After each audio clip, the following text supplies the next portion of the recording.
Alors on aperçoit Brigitte Macron donc à l'écran, on aperçoit maintenant la ministre des Armées, Florence Parly, le chef d'état-major Alassane Ouattara. Et Dominique Ouattara, l'épouse. Son épouse, l'épouse d'Alassane Ouattara, voilà, qui est aux côtés du chef de l'État.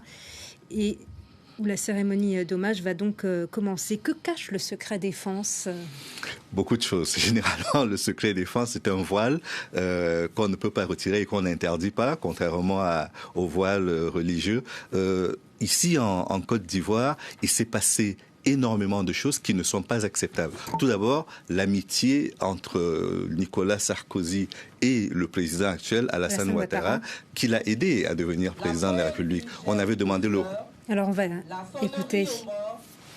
Une minute de silence et l'exécution de refrains de la Marseillaise et de l'Abidjanaise.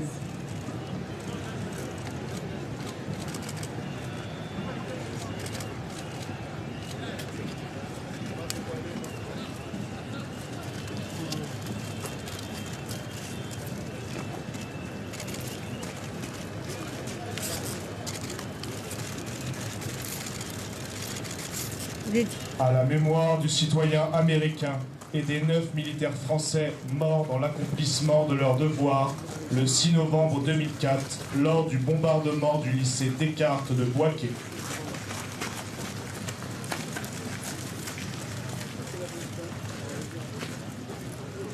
Voilà, ce geste envoie un signal important dans la relation franco-ivoirienne. Cette plaque en hommage aux soldats, aux 9 soldats français tués, ça envoie un signal important. C'est ce que dit en tout cas l'Élysée, car ce bombardement avait gelé pour longtemps les liens entre les deux pays et entraîné le rapatriement de milliers de Français. Thaïs Brook, vous êtes notre correspondant et notre envoyé spécial à Bouaké. Est-ce qu'on sait s'il y aura une prise de parole des deux présidents ?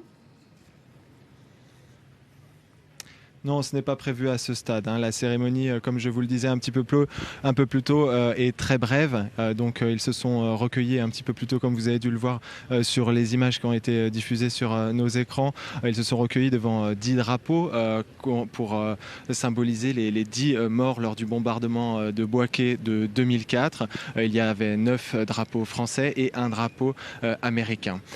Ensuite, juste après que les deux présidents, comme vous pouvez le voir derrière moi, nous sommes en direct. Ils sont toujours là. Nous sommes au moment de la minute de silence, donc je ne peux pas parler trop fort. Juste après que les deux présidents aient déposé la gerbe, ils vont ensuite se diriger vers le marché de Bouaké pour déposer la première pierre.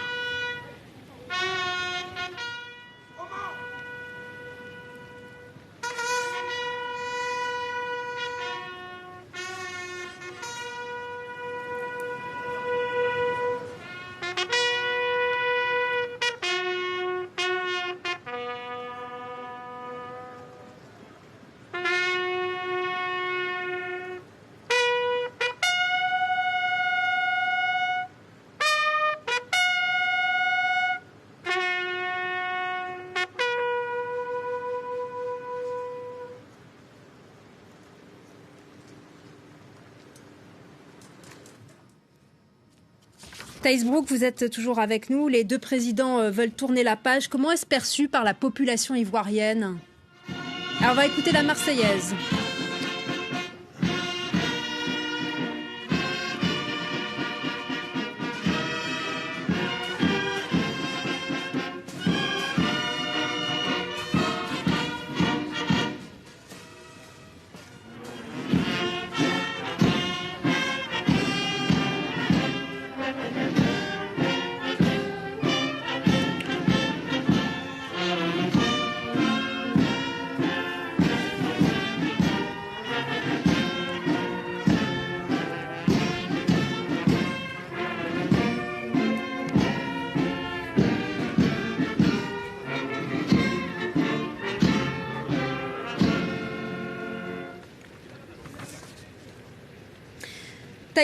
Thaïs Brook, vous êtes notre envoyé spécial à Bouaké. On l'a vu, les deux présidents veulent tourner la page, d'où l'importance de cette cérémonie. Mais comment est-ce perçu par la population ivoirienne aujourd'hui ?